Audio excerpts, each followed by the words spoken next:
ازاي الصحة؟ التعاون والتبادل الطبي ما بين الدول الإفريقية هي واحدة من الاستراتيجيات المهمة جدا لتطوير النظم الصحية على مستوى القارة. ضيفنا النهاردة هو واحد من الخبراء المهمين جدا على مستوى إفريقيا والعالم. كان ليه دور مهم على مدار السنوات الأخيرة من الاستفادة من تجربة مصر في علاج فيروس سي والمسح القومي للدم. اشتغل على مدار السنوات اللي فاتت لتعزيز التعاون ما بين دولته الأم غانا وما بين مصر في نقل الخبرات الطبية، إتاحة الدواء، وكمان تدريب الكوادر الطبية على مستوى غانا والعديد من الدول الأفريقية. ضيفنا هو دكتور لويس أستاذ الأورام الكبدية بجامعة مايو كلينك بالولايات المتحدة. Professor Lewis Roberts, thank you very much for joining us. Thanks for having me. I have been reading your resume, and it's quite impressive, the amount of academic work that you have been focusing on in the fields of hepatology and gastroenterology. And let's start with the field itself. Why have you decided to focus your research work on the area of hepatology? Well, I think, was an interest that developed over time. I grew up in Ghana and went to medical school there. And I was very curious about many things about the way our bodies work. And one day, one of my professors stopped me in the hallway in the medical school, and he said, when you finish your medical training, you should seriously consider getting a PhD, because I see you're very interested in research. So that stuck with me, and when I finished my training, I worked for a year as a teaching and research assistant in the Department of Physiology at the teaching hospital in Accra. And then I applied to go to the United States to do a PhD. And I ended up doing a PhD studying the regulation of genes, how they're expressed in the liver. And then when I finished my PhD and wanted to complete my clinical training, I was fortunate to be able to do my training at the Mayo Clinic in Minnesota. And when I got there, I found they had a program that they called a clinician investigator program that allowed you to do your clinical training, but take 2 years in research. So because of my interest in research, I applied for that program, and I ended up spending 2 years working with a mentor who was interested in the cell biology and biochemistry of the liver. So by the time I was finishing my training, I had done quite a bit of work now in the liver. And when my colleagues at Mayo invited me to join them on the staff and asked what I was interested in doing in my career, my mind really went back to a few people I had seen during my medical training in Ghana, when my professors had admitted people to a ward in the hospital and showed us that these young people, one of them was in his early 20s, had a large mass in his liver, and it was an advanced liver cancer, and there was clearly not very much that we could do for that young man. But that came back to me as I was thinking, what do I want to commit my work for over the lifetime? And I ended up deciding that I was going to focus on liver cancer to try to better understand liver cancer and see if I could contribute to controlling and treating liver cancer in Africa. And so I actually ended up taking an extra year. This was around the time that the human genome was being sequenced, and sequencing was almost complete. And I thought that one of the ways to really better understand cancer was to understand cancer genomes. So I spent an extra year studying cancer genetics, and that opened up a whole other field of investigation and study. And I've really been following on over the last about 20 years on that path. With all the impressive work that you have been highlighting and talking now, how were you able to deliver back this knowledge to the African countries and especially to Ghana, with respect to the gap in infrastructure, data, access to data, and all that? How were you able to adapt and to deliver to the maximum and to create this network of cooperation with the other physicians in Africa? Yes, well, I feel very fortunate in that as I was beginning or near the end of my training, one of my colleagues in Nigeria, actually, he had trained in the UK and he returned to Nigeria, was working as a gastroenterologist there. And he invited several of us who were working at the Mayo Clinic and other medical institutions to come and put on a continuing medical education or continuous professional development conference in Nigeria. Because he said when he came back from the UK to Nigeria, he remembered that in the UK, you had to do this training to maintain your medical license so that you could always, be improving your medical skills. But at the time that he returned, he found there was no such thing in West Africa. So he invited us to come and put on a conference. And we went and we found that he had invited people from throughout Nigeria. We had a wonderful time having discussions about different medical cases, giving lectures, and also contributing some equipment and supplies to the hospital. So that ended up being the first of many opportunities to come back and to partner with colleagues in West Africa and other African countries to begin to work on some of the problems that they were facing here. You have mentioned that during your studies, there was the completion of the human genome, and then there had been several critiques that it was the genome of the Western man, and that there are lots of data missing, especially if like yourself, you're pursuing studies on African citizens or others. Would you elaborate on that point, please? Yes, well, we all know that the humans came out of Africa. So everyone that's spread out throughout the world ultimately has some African ancestry or African DNA. But because humans started in Africa and spread throughout Africa, there is great diversity in the genomes in Africa that's not reflected in the Europeans and Asians that came out of Africa and spread throughout the rest of the world. And so, of course, currently, much of the development of science has been in Europe and Asia. And so as the techniques became to be developed for sequencing the genomes, the first genomes, of course, that were sequenced were in Europe and Asia. And so in a sense, we've sequenced part of the human variation of the genome and genetics. And so what we've learned as we've begun to do sequencing in Africa is that there is more diversity in Africa than in the European and Asian genomes. And in fact, if we consider European and Asian genomes to be one genome, there's 4 more distinct genomes of humans within Africa. And of course, the variations that we see in European and Asian genomes have their ancestry then in Africa. So it's important that we study the African genomes because we will learn more about diseases in Africa and the variations in the genomes and how they affect different diseases. But it's also important because there may be parts of those variations that are in different parts of the world that came out of Africa, and it will help with medical care and understanding diseases in the European and Asian genomes as well. Why you have classified them as 4 genomes in Africa? Are they geographically clustered or related to roots of certain cultural areas, or why and how have you divided them into 4 genomes? Yes, it appears that it's because of the migrations that have occurred throughout Africa. And so we've had people that settled in Western Africa, for example, and in a sense, their genomes developed and evolved in Western Africa, and then in Central Africa, and then in Southern Africa, and then in Eastern Africa.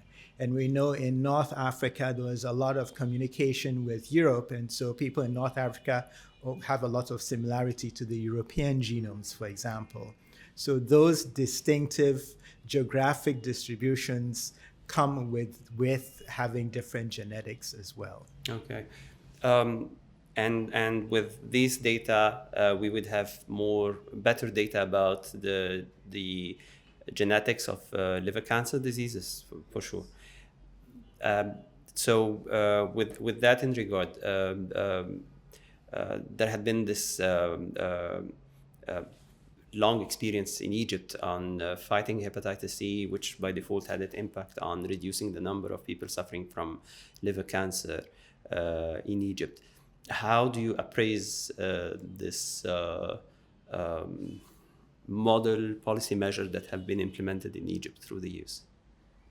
As well, the work that Egypt has done to control viral hepatitis C has been absolutely phenomenal. If we think about it in terms of the treatment of a disease to reduce the long-term complications such as advanced liver disease that causes liver failure or liver cancer, treating hepatitis C is one of the most cost-effective things you can do in medicine today. And Egypt recognized that hepatitis C was very prevalent in the population. It was a major health concern. Many people had family members and friends that had hepatitis C that were developing end-stage liver disease and liver failure or developing liver cancer.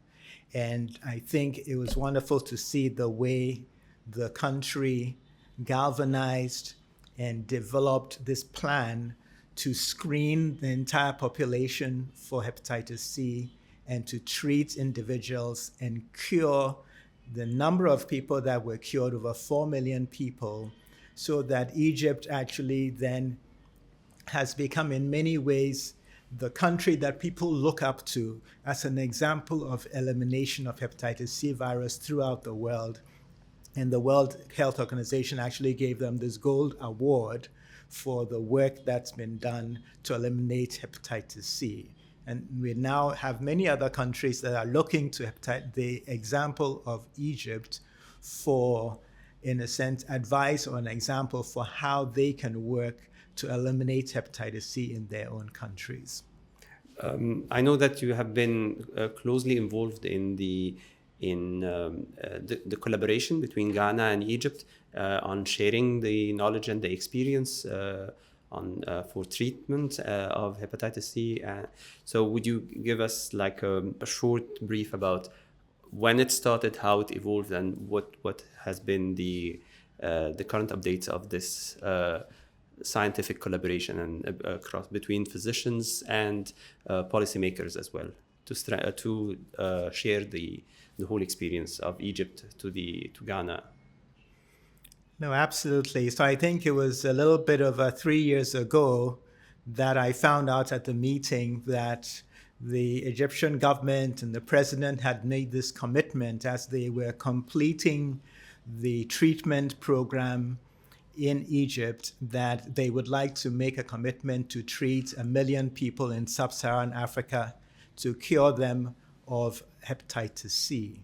And so I contacted several colleagues. One of them, Dr. John Ward, works with the Coalition for Global Hepatitis Elimination. And I asked him, will you come and help us with treating hepatitis C in Ghana through this facility? We had already, about a year or two before, done a study to estimate the prevalence, the frequency of hepatitis C throughout Ghana. And so we had done the study, we understood where hepatitis C was most common throughout Ghana. And then we asked also a colleague, Dr. Homi Rezavi, who we had worked with, to do modeling about the effects of hepatitis C in Ghana on how it affected the populations, the risks for liver disease and the risk for liver cancer. And then one of our colleagues, Dr. Manal El Sayed, was a part of the program here in Egypt that implemented the hepatitis C treatment program. And so we invited her to help us to understand how the program was implemented in Egypt. And so we contacted colleagues in the Ghana Health Service, the World Health Organization office in Ghana as well, and also contacted colleagues in the Ministry of Health and the Presidential Advisor for Health. And so we started a series of meetings that culminated in a meeting actually here in Egypt, where we met with the Deputy Minister of Health and the Ghana ambassador. And the Egyptian government made this commitment that they would help Ghana with treatment of viral hepatitis C. And over the past 2 or 3 years, we got the first treatments that were delivered to Ghana in March of 2023, and then got another allocation of drugs earlier this year. And I was just speaking with the Egyptian ambassador in Ghana earlier this week. He has been a great proponent of this effort, and he is already beginning to make plans for the next allotment of drug to be shipped to Ghana. So it's been an incredible example of cooperation between countries to help to reduce the incidence and deaths from a disease that can be quite lethal. Sure. How could we build on that to increase more the South-South collaboration in the field of research, medical research, and as well access to treatment, enhancing the medical services across the African nation?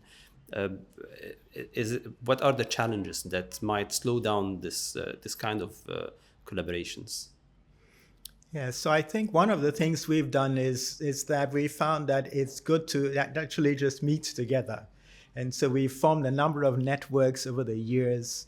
About 4 years ago, in 2020, we started the Africa Hepatopancreatobiliary Cancer Consortium. And that sounds like a fancy name, but it's just to talk about cancers in the liver, in the pancreas, and in the bile ducts. And you're the president of this consortium. Yes. Okay. And so I've been sort of selected as the president of the consortium, but it's a grouping of people who are interested in these cancers throughout Africa. And we've been able to secure some funding to hold annual meetings of the consortium. Our first meeting actually was in Egypt, here in Cairo in 2022. Last year we met in Accra and Ghana in 2023. And then this year we met actually in Mombasa in Kenya. And so what we are trying to do is to bring together physicians, scientists, particularly young investigators that we can help to train so we can build the capability for work that will help with preventing these cancers or the diseases that cause the cancers, do work on early detection so that we can detect the cancers early, and then do work on how to treat these cancers most effectively. Because a lot of the time we find these cancers when they are advanced. When these cancers are at an advanced stage, they are very difficult to treat. People only survive a few weeks to a few months. But if we can find the cancers early, then we can treat them more effectively. We get longer survival. And even better is to do things that help prevent the cancer, such as treating the hepatitis C or hepatitis B that people have. Mm-hmm. To which extent, when we cluster the liver diseases, what are the main challenges across the African countries? Hepatitis B, hepatitis C, maybe HIV. From your perspective, what are these biggest challenges that the African nations are currently facing? I think the biggest challenge really, or some of the biggest challenges are understanding who is at risk of these cancers. And so what we find, for example, the World Health Organization has made goals for elimination of viral hepatitis globally. They want to be able to identify in every country or region 90% of the people who are at risk. So far in Africa, if we take hepatitis B, which is most prevalent, we know less than 1% of the people who have hepatitis B in Africa. So there's a big need for screening the population to understand who is at risk. Then once we know who is at risk, we can put them in a program to try to find the advanced liver disease or liver cancer at an early stage when we can treat it most effectively. Now, that means when we talk about treatment, it means being able to find drug at a low cost. The World Health Organization and its partners have developed programs where countries can access the drugs needed to treat people at a low cost. But people and countries need to be able to purchase these drugs in bulk. But if you don't know who's at risk, you don't know that maybe there's 50,000 or 100,000 people that need to go on treatment, it's difficult then to make the commitment to purchase in bulk. And so I think an important thing is doing the screening so that we have an idea of who's at risk, so that governments and policymakers can plan to make these purchases at the low cost that are available. Mm-hmm. I think another component of this is then, once we make these purchases at low cost and have the drug in place, then doing the implementation of public awareness, so people are aware that there's treatment, that they need to be on the treatment long-term for hepatitis C. It's actually a short-term, 3 months of treatment typically, but doing the awareness so that communities are aware of this. And so one of the things we're doing in our consortium is working with patient advocates and community groups to increase community awareness. And I think that's one of the ways in which governments can be very effective, is working through healthcare workers to disseminate information to the communities as well. So how far, based on your experience, was it easy to convince policymakers to adopt this way of thinking and before launching a campaign for treating any type of disease? I think it can be challenging because policymakers have many competing priorities. But what we've done is try to gather more information, because I think that policymakers often respond to data. So, for example, showing them that for hepatitis B, people with hepatitis B-induced cancer in sub-Saharan Africa are usually diagnosed with cancer in their 40s, in their 40, 42, 45. Some people as early as their 20s. That shows the policymakers that there's a lot of years of life lost, of people often in their most productive years of life. And I think that sort of information has been very helpful to help policymakers understand that this really helps a country if we can treat these people, reduce their risk of cancer, and extend their lives. And so we found that if you can gather the data necessary and make the case to policymakers, then they tend to be more accepting and more willing to support the work. With respect to the points that you have clarified about the knowledge gap, the lack of data to appraise the situation, how far do you think technology, AI, and the what have been trending about the digital transformation of the healthcare sector, how far do you think that these tools could help in enhancing the healthcare system in the African countries?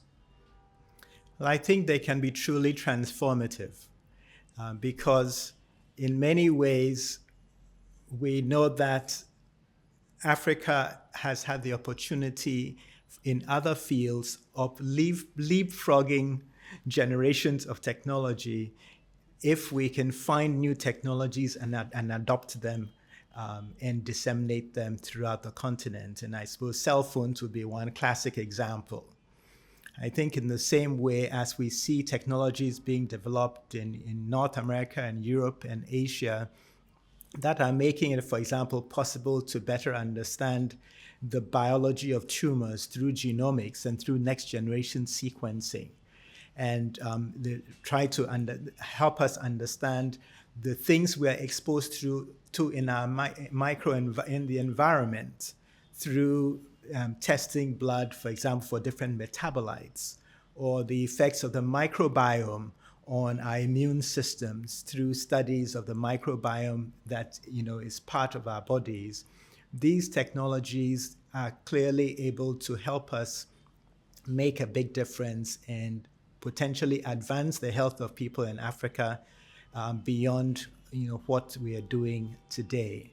So I think it's critical that as we are training young scientists, we are training them in these technologies so that they are aware of and can participate in the advances in artificial intelligence, in machine learning, in gene sequencing, and bring those capabilities to bear so we can better understand the tumors, the cancers that we have on the continent, the unique characteristics of these cancers compared to cancers that are occurring elsewhere, and the effects, for example, of different drugs on treating these cancers. Because we know the genetics that a person has affects how they metabolize drugs. And sometimes the way people in Africa may metabolize a drug may be different from how people in Europe metabolize it. So being able to study the genetics of people in Africa help us so that a drug, for example, that is helpful to someone in Europe, but that cannot be metabolized by an African and then becomes toxic to them, we are aware of this and we can design drugs that better help people here in Africa. So there's opportunities to do this. And so consequently, one of our goals is to do a study that looks at variants of the genetics that affect the risk of liver cancer, for example, in populations throughout Africa, and see if we can find new variants that are involved in risk of liver cancer. And that way, we may be able to actually create models that tell us this person is at very high risk of getting liver cancer during their lifetime, whereas this other person maybe is at extremely low risk. Then we can focus our efforts on screening for liver cancer in those who are at highest risk and save ourselves the time and money spent screening someone who is at really low risk of getting cancer.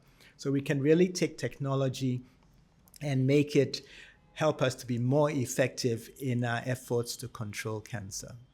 Aside of the studies on the genome, how far the environment and the ecosystem affects the response of the patient to the treatments or the vulnerability of getting a certain type of cancer? Would that have an impact, or it's just related to our genes? No, absolutely. So in different parts of the world where we have risk of cancer not just because of our genes, but also because of the environment that's around us. And particularly in Africa, we know for liver cancer that when grains are harvested when they are moist and not dried completely before they are stored, they often will get moldy. Some of the molds create toxins that affect the liver and can cause damage to the liver and contribute to liver cancer. So there's these toxins called aflatoxins, for example, that you can then ingest in your diet that puts you at risk for developing cancer. So it's really important to understand these exposures as well, so that we can try to do things that limit these exposures and also reduce the risk of cancer.